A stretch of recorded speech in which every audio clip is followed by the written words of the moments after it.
The flurry of infantry fighting vehicles recently promised to Ukraine was started by the US and German pledge to send Bradley and Marder combat vehicles respectively. The US pledged 109 Bradleys, with 50 to be sent over the course of the next few months. The exact handover timetable hasn't been disclosed, but it's likely it will be done gradually, with the first vehicles arriving perhaps within a month. Germany was more precise with the delivery timetable of their Marder infantry fighting vehicles. They're sending 40 vehicles and they hope to have all 40 delivered by the end of March. But how do the two vehicles compare, and which one might be more useful to Ukraine?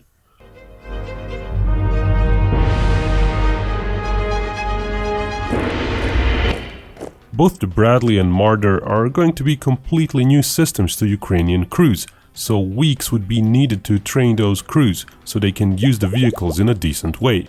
That means the widespread battlefield usage within frontline units is not likely before the end of winter. In a normal situation, 40 or 50 vehicles would be enough to form a school unit for training and some 2 companies worth of vehicles for actual battlefield usage. A single US mechanized infantry company, for example, uses 14 Bradley vehicles. In this war, especially if Ukrainian crews will be sent abroad to train on other vehicles, perhaps almost all the vehicles will be thrown onto the front line right away. 109 Bradley vehicles would then be enough for 2 full battalions, with extra vehicles left for training. The precedent for such training outside Ukraine is there, both used for artillery pieces and recently announced Patriot SAM systems, where Ukrainian crews will go to the US for training. But what do Bradleys and Marders bring to the table? In essence, they're roughly analogous to the BMP 1 and 2 infantry fighting vehicles which Ukraine already used in big quantities. The BMP 1 entered service in 1966, while the BMP 2 has soldiered on since 1980. The German Marder is conceptually a decade older than the US Bradley, having first entered service back in 1971. The Bradley reached US Army units in 1981. A tracked chassis allows decent off-road mobility, which applies to both vehicles. Even in the case of muddy ground, which may increasingly be a factor during this mild winter and rainy spring in Ukraine. Every spring and autumn, a lot of Ukraine's terrain turns into hard-to-navigate mud. That's one of the factors that slowed down Russian progress back in the spring of 2022, and may now impact both sides in the coming months. The Bradley uses a 25mm automatic cannon. It has decent penetration against various PTRs, BMPs and similar vehicles if the appropriate ammo is used. With the best available armor-piercing round DM919, it can penetrate some 90mm of steel at a perpendicular angle to the steel plate from 2 kilometers away. It's not assured Ukraine will get those advanced rounds. It may get older, somewhat worse rounds.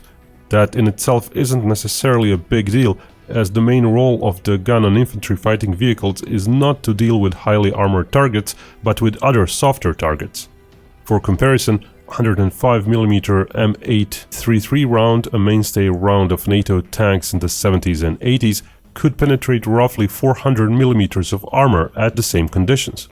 The main gun of the Bradley comes with 300 ready-to-fire rounds and 600 more 25mm rounds stored in the vehicle. Curiously, the US government is sending almost 550,000 25mm rounds alongside those 109 Bradleys. That works out to 5,000 rounds per vehicle. The Marder's armament is somewhat lighter. It uses a 20mm main gun. Its rate of fire, meaning rounds fired per minute, is much higher than that of Bradley's gun. We're talking almost 5 times higher, but each round packs less of a punch. Still, against fairly close unarmored targets, the Marder's gun might be more effective.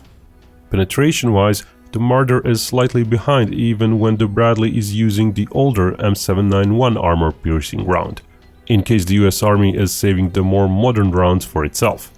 Penetration at 2 kilometers is around 50mm for both the Marders and the Bradley's older rounds. Those values have been estimated from imagery of penetrators, their dimensions entered into a nifty penetration calculator, and of course by using known muzzle velocity, material density and other variables. Perhaps the bigger advantage Bradley's gun has over the Marders is the fact it's stabilized in 2 planes. The Marder's gun is not stabilized at all, which means its precision drops a lot when firing on the move. While hard to quantify, that quality can be quite important in certain battlefield situations.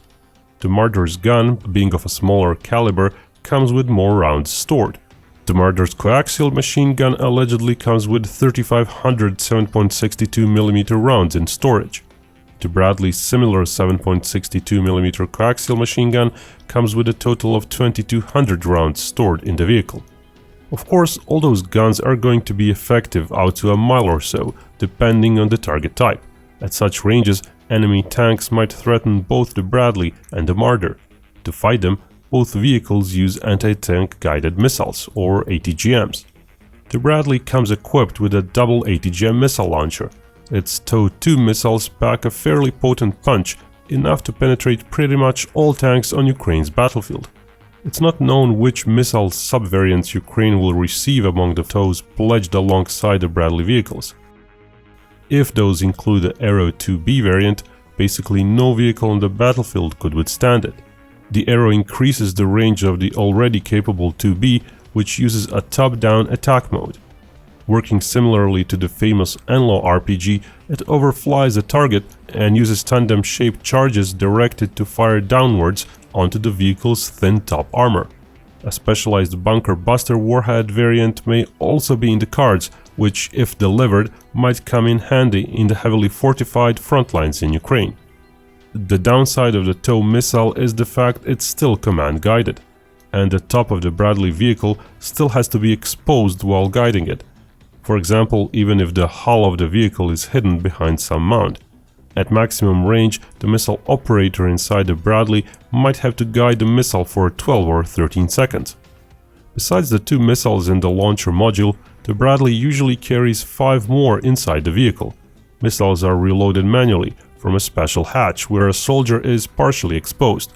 The turret also has to be fixed while reloading, so the whole vehicle is sort of vulnerable during the process. The Marder's Milan ATGMs are even more dangerous to its operator. Basically, a regular missile launcher, not really different from a tripod one, can be attached to the turret. The ATGM operator, usually the vehicle's commander, can peek out of the commander's hatch to handle the missile during its entire run, meaning he can be exposed for a minute, including target acquisition. Milan is also command-guided, and one missile can be loaded into the launcher at a time, and the reloading process is, of course, also done from the hatch, exposing the soldier.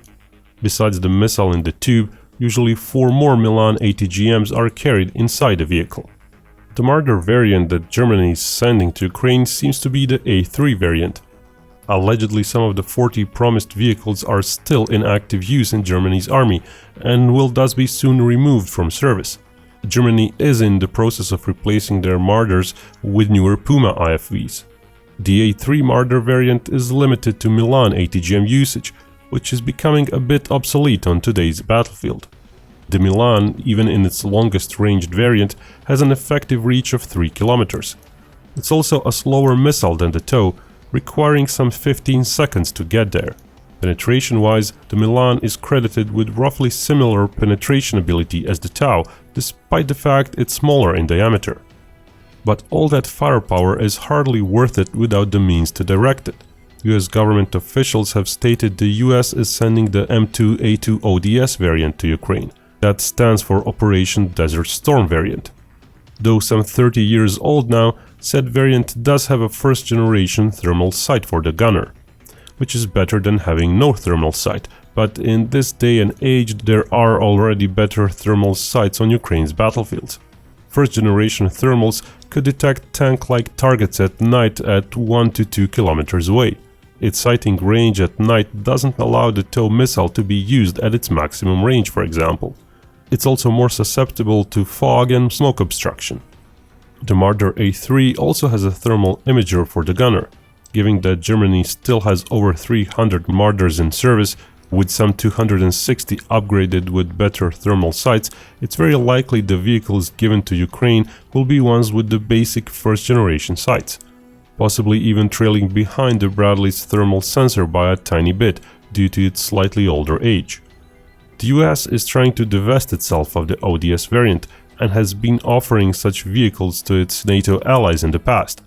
Out of some 2,800 M2 Bradleys the US Army uses, over 1,900 are the M2A3 and A4 variants, which are newer and have been further upgraded. The remainder is the mentioned M2A2 ODS variant with smaller modifications. Said variant includes a GPS navigation suite, a better laser rangefinder and a digital battlefield command information system. Basically, the ODS Bradley can mark enemy positions and share them with allies more easily via digital maps. The Marder also features a laser rangefinder and has by now received modern radios and GPS navigation devices. While the Marder A3 is described in text as being able to be used as a battlefield observer, which points to some sort of battlefield management system present, there is no firm information out there to fully compare it to the Bradley in that regard. Another Marder deficiency is the fact it can carry and disembark just 6 fully equipped troops. Compare that to Bradley's 7. 3 crew members stay within both vehicles. Curiously, pre-Milan models of the Marder could carry 7 troops, but adding Milan meant space for extra missiles was needed. The Bradley went from the original 7 troops down to 6, but then back up to 7 troops for the ODS variant. A platoon modeled after a US Army mechanized platoon might require 4 Bradleys, but the same platoon using Marders would require 5 vehicles. That's a situation where 28 troops might disembark with 12 more crew members remaining in the vehicles and basically serving as the fire support squad. If one wanted more firepower per platoon, 5 Bradleys could be carrying up to 6 troops each, with even more room left for extra supplies and weapons. Protection-wise, both vehicles aren't perfect. They're both fairly tall and large targets. The Marder, however, has a fairly low turret, inside which the crew members are really just peeking their heads out of the hull. The main gun is placed externally on top of the turret. That's unlike the Bradley, which has a larger and taller turret that encloses the gun completely. The benefit of Bradley's approach is that the gun itself is more protected, behind significant armor. The drawback to such an approach is that a greater proportion of hits to the general gun and turret area might strike its crew members. The Marder's crew is somewhat less exposed. Due to the turret and other internal component arrangements, the Marder actually has a bit less room for troops than the Bradley, which is evident from the fact it carries fewer troops than the Bradley. Both vehicles feature armor which, while better than that of Ukrainian BMPs, is still basically optimized against small and medium caliber weapons. The Bradley's base hull is aluminum made, and base armor is good against 14.5mm gun rounds all around the vehicle. The Marder's base hull is made out of steel, with its base armor being good against 20mm rounds in the front and against lower calibers around the vehicle. Additional armor, including explosive reactive armor modules or ERA armor, can be placed outside the Bradley's hull. Those can stop simpler RPG rounds and most 30mm cannon hits. The Marder A3 has also been up-armored with frontal armor that can withstand 30mm hits, though it lacks the ERA armor option, which limits its protection against RPGs.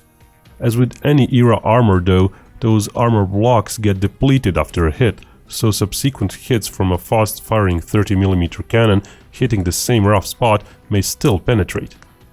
While initial variants of the Bradley were able to float, later heavier variants like the M2A2 ODS have lost that ability. The Marder was also once able to float, with extensive aids, but current variants have lost that ability. So crossing deep rivers and lakes is not something Bradleys and Marders can do. Both vehicles use diesel engines of very similar power output, around 600 horsepower. The Bradley's power-to-weight ratio is decent, even above the Marder's, due to its lower weight, but Marder's transmission has more gears and can thus achieve higher speeds. The Bradley's somewhat better responsiveness on the battlefield is diminished by its autonomy. Despite a bit more fuel carried, it seems its power package is less fuel efficient. The two vehicles are each products of their time, so the Marder is understandably a bit less potent, being an older design. The Bradley has an edge in firepower and the means to direct it. It also enjoys somewhat better armor, though that doesn't necessarily extend to actual crew protection in all situations. Mobility-wise, both vehicles have their strengths, but in the grand scheme of things, Ukraine's troops will likely find a Bradley to be more effective on the battlefield. Another big reason why Bradley might be a better fit is quantity. On top of the active use Marders, which Germany is slowly getting rid of, there should be over 400 Marders left stored, according to 2021 UN Register of Conventional Arms report. But the majority of those would likely be in horrible condition. Indeed, last May a report in Germany said just 62 of the stored Marders were actually available, of which just 30 could be assembled into working vehicles. It's even possible that part of these announced 40 vehicles for Ukraine are already dipping into those stored vehicles, so it might be very hard for Germany to add 100 more Marders to Ukraine, certainly not before 2024 or so. Compare that to the US M2 variant Bradley stocks, which are 2,000 vehicles strong, stored in drier conditions than Germany's Marders, and have not been in storage for as long as Marders on average. It's plausible the US might be able to refurbish hundreds of old Bradleys within a year or two. As far as commonality and logistics woes go, it would likely be better to have even 300 Bradleys than, for example, a slightly bigger combined Marder and Bradley force. Since both Germany and the US are really giving away only the unmodernized variants, the vehicles won't really be the best in their class on the Ukrainian battlefield. But for the first time since the start of the war, the decision to ship Bradleys and Marders shows Ukraine will be getting something better than the most basic armored personnel carriers it got until now.